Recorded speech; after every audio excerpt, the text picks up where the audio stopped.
Alhamdulillah, seeing our brothers and sisters in Jum'ah, that's a blessing from Allah.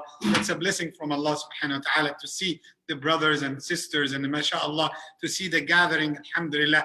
That's the soul for the masjid, to see the people, to see everyone from the community members, alhamdulillah.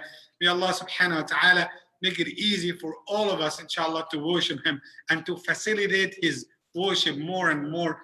Ameen ya Rabbil Alameen. May Allah take this calamity away. And may Allah subhanahu wa ta'ala give cure and heal to every person got affected by this calamity. Allahumma ameen. Ya Rabbil Alameen. Today we have chapter number 26. After a long journey with the chapter 25, I think that was the longest chapter that we spent time, like 6 lectures to finish the topic of amana. I think, alhamdulillah, you don't need to know or to hear any word amana anymore after 6 lectures. So let's move to another chapter, and it's related to one famous word in Arabic and also in Urdu. So I got maybe inshallah the help of the brother and also brother Sharik. I'm so happy he attended, alhamdulillah, with us. He moved from the virtual to the actual, alhamdulillah. So we need to know the root of the word dhulm, because this chapter, and that's the first lecture in this chapter, it is called al-dhulm, tahrim al-dhulm, the prohibition of dhulm, unlawfulness of the oppression. So we have the word dhulm in the Arabic language, dha, lam, and mim. So it's called dhulm.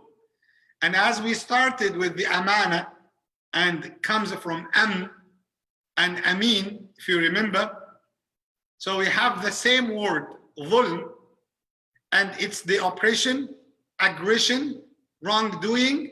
So we have many terms to do the bad deeds towards anyone. But today, inshallah, we are going to learn the root of the word itself. So it comes from zalama, that's the verb. He oppressed somebody, that's the word. So dhulm, the same letters, but you have to change the tashkil, you know. So it will be zalama, so fatha for each letter. So zalama, that's the root, that's the verb. And the one who practicing oppression, we call him in English oppressor. So in Arabic we call him zalim. Zalim, that means the person who practices. So do you have in the Pakistani language zalim? So zalim and dhulm. So who took from whom?